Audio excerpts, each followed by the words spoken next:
14 February this year, almost 5 years after the initial litigation, Sakeliga achieved what was the first significant rollback of a BE-type law in South Africa. And now I've heard last night and today again that there's a big rollback of BE. I've only seen one so far, so I think BE is still very strong in South Africa. But let's add some remarks to this. Today, companies who are prohibited from state contracts, this is after the Constitutional Court judgment, based on their ownership and the race of those owners, have once again a prospect of tendering their services, their goods and services, and the public once again has a prospect of benefiting from those goods and services, because the 2017 regulations included pre-qualification exclusions, and that required sometimes that companies should be owned 100% black-owned, otherwise they were not even allowed to tender.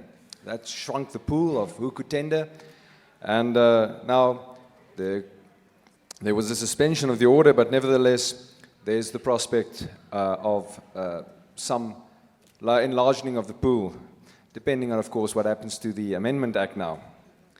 The judgment caused quite a stir, and is, I suspect, the reason I'm invited to this panel today. And that judgment has not been welcomed by everybody, not by the Black Business Council, and indeed even many of my panelists, fellow panelists, have expressed concern and criticism.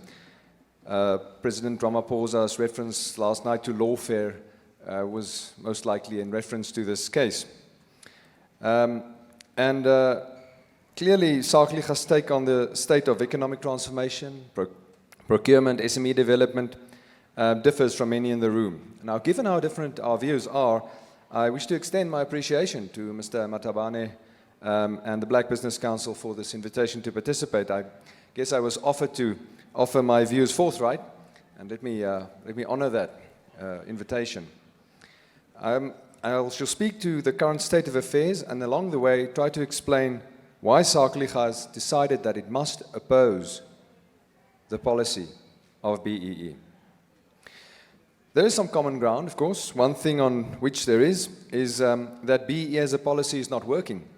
And the President of the Black Business Council and many others extended that comments last night. And there are many proponents here today in favor of BEE who think BEE isn't working. But let me just mention some people who are opposed to BEE, at least the policy of BEE as we know it. They range usually on different grounds, from political analyst Moeletsi Mbeki to former public protector Thuli Madonsela to renowned economist Daron Acemoglu, business people from Johan Rupert to the late Richard Maponya, from research reports by the EU, commissioned by the EU at least, to a range of local business and lobby groups. There is widespread dissatisfaction, but for different reasons. So that's one common ground. One more thing on which there might be common ground, I'm not sure, is the purpose of BEE. I get different versions of this every time I read or listen to some of these events. So let me propose something and stand to be corrected if someone wants. But BEE, the policy of BEE is a means to an end. It's not an end in itself. So if the end towards which BEE is aimed is the flourishing of black communities and black people in South Africa, then this is a legitimate aim, it's a laudable aspiration, and worthy of support. And I think around that there can also be common ground. But the uncommon ground is there as well. Where I think our paths diverge is on the evaluation of BEE as an appropriate means. Increasingly, there's a swell of criticism against BEE as a policy, as a means. And this has been building not because people dispute the aim, at least as I have put it, but because of their practical experience of BEE, both personally and at a social level. Some of the criticism is well-founded, others possibly not. I wish to highlight only one. The concern with BEE that I wish to put to you, and that takes primacy at Sakeliga, is our view that it is fundamentally impossible for the policy of BEE as we know it to achieve the aim of a flourishing black community, and that is a flourishing society. We think, we don't wish it to be that way, it is our assessment. Our assessment is that BE is not empowering but disempowering. By what mechanism do we think this? If I could summarize this, and I think from business side, often this is the case, even if it's not expressed publicly. Maybe the words of Harvard economist Ricardo Hausmann is apt. He warned against especially the ownership element of BEE, and this is really the core. In 2007, in a report for the government under President Mbeki, he called it, this is what he called the ownership element of BEE, he called it an open-ended tax on existing and new capital. Hausmann's concern was prescient. As is often the case with policies, sometimes they don't achieve what they intended to do. Now, importantly, this failure has nothing to do with the black part. It has to do with the economics part. Because, and this is our contention, that BEE is the substitution of economics and politics.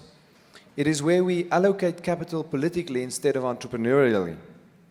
Instead of goods and services being measured against the yardstick of what it means for consumers and the public, you look at the price, you look at the quality, you give the best to the public because that's what matters.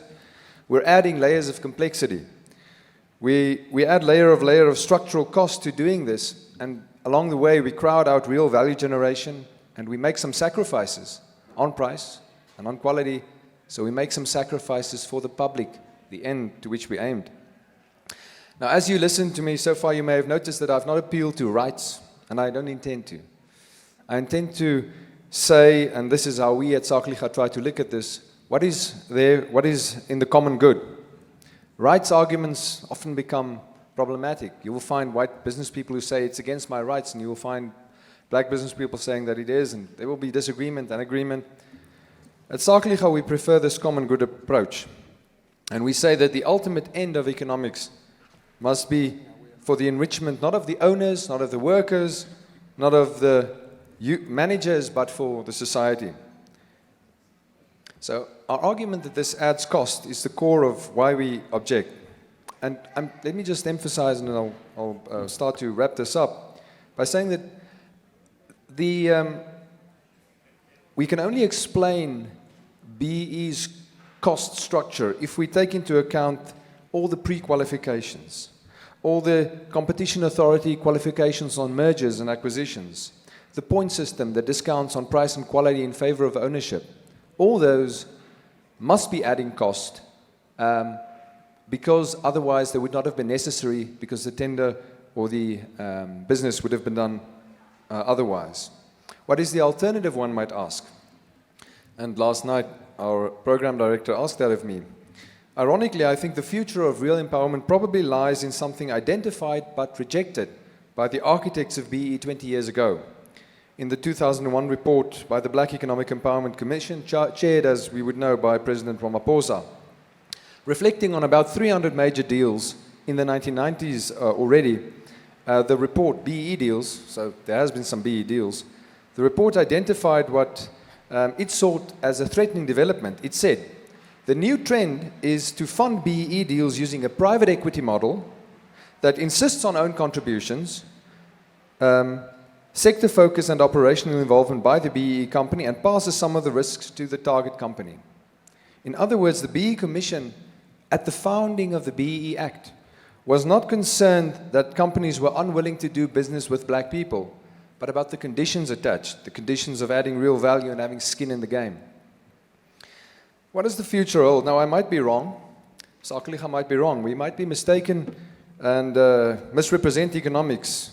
That would be the point, I think, to challenge us and would be the point on which we can change our strategy. But in the meantime, given our analysis that BEE harms the common good, that it does not achieve the laudable ends, we must oppose it. We are committed as an organization to creating a favorable environment for business in the public interest. For those who are proponents of BEE because they want it to serve different ends or disagree with me about its economic problems, I have good news. BEE is not going to disappear overnight. While Sakeliga will do its best, the policy, as we know it, has found a deep foothold over decades and is still currently expanding. BEE is not turning around, it's expanding. And as much as Sakeliga could play a role in hastening the turnaround, in the end, if our argument holds, BEE will collapse under its own economic contradictions because it is not a suitable means to an appropriate end. That means for likely we will be a sparring partner, and I had a brief interaction with the minister here, and Sakeliga really wants to make a difference to the flourishing of society. I realize that this is a point of contention. We have to do what we think is right, and on other points I hope that we can find common ground for solving some of the other problems. For now, we won't engage in lawfare, and we will just have to act defensively and use the courts where law is presented but is harmful. Thank you.